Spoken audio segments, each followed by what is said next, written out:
all of a sudden, they are explaining it through the lens of the multiverse and saying, yes, indeed, you can. You see them the way you want them to be.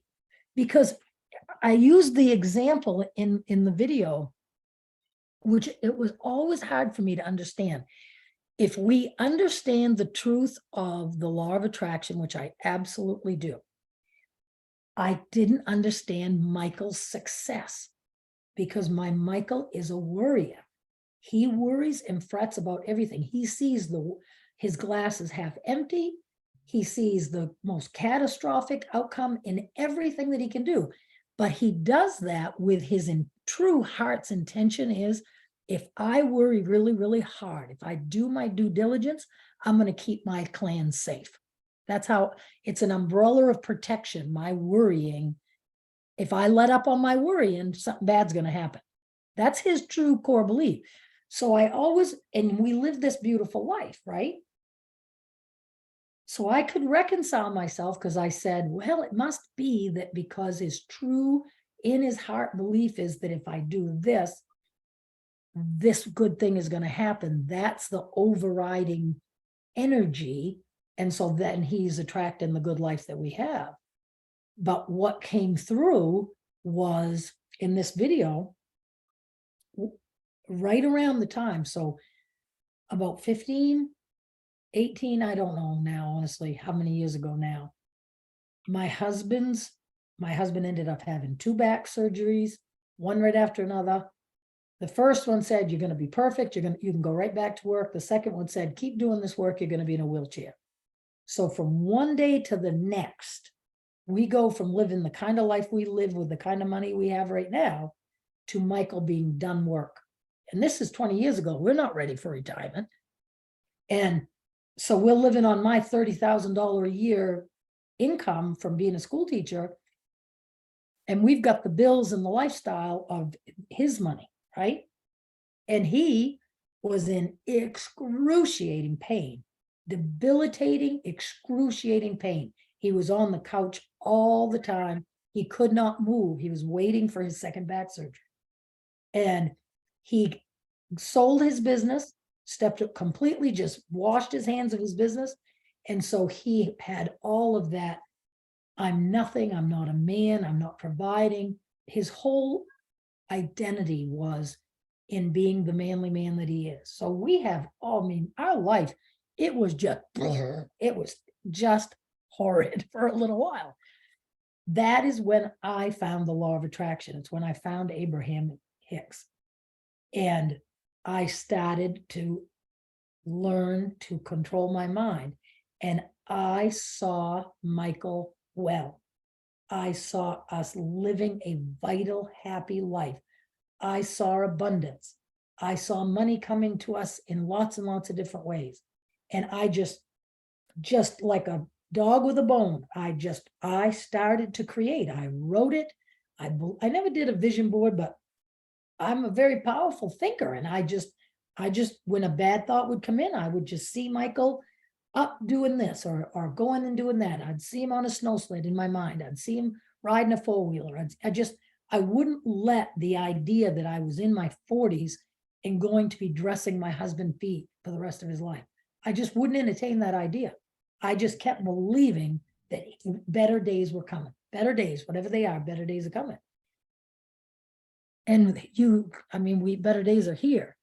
And so what they have shown me is that, as Abraham says, one person who is awake is more powerful than a million who are asleep. One deliberate creator is more powerful than a million who are out there floundering around thinking they're just human. And so I was being a deliberate creator for our future. And it has been presented into my knowing, and that's the best way I can say it, that it was my intention that created the life that I have now. Because I wouldn't see it any other way in my mind. I jumped onto the timeline and I brought that version of Michael with me. And like we know, there's versions of Kelly, I'm sure, who are suffering, who are miserable, who are evil, who are, there's nothing we can think that's not a truth. So there's different versions of Michael out there. He has different timelines too. All of the lives, all of the incarnations, all the whatever, all of that multiverse stuff. I don't really completely understand it, but I do get this. I get that. I think about my son and my daughter-in-law, and I see them happily married. And I'm not going to let my thoughts go from that ever again, because now I know the reality of it. I know the power of it. I'm seeing my daughter happy with whoever she's going to find love, and that love might just be between her and her own daughter. That's okay. Whatever it's meant to be for her, I'm seeing her joyful and affluent and happy, abundant and healthy. That's how I'm seeing them. And that is going to be my experience. That will be my experience.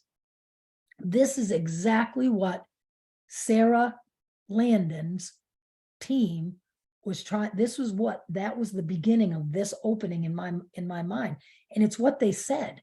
It's what they said, not in quite these words, but it's what they said. And then my guides just took that, because it made me go, oh, that's the thing that's always held me back. And then it was like, boom, in my brain, that whole pixie dust thing, and it all just fell into place. I'm like, oh, that's the magic.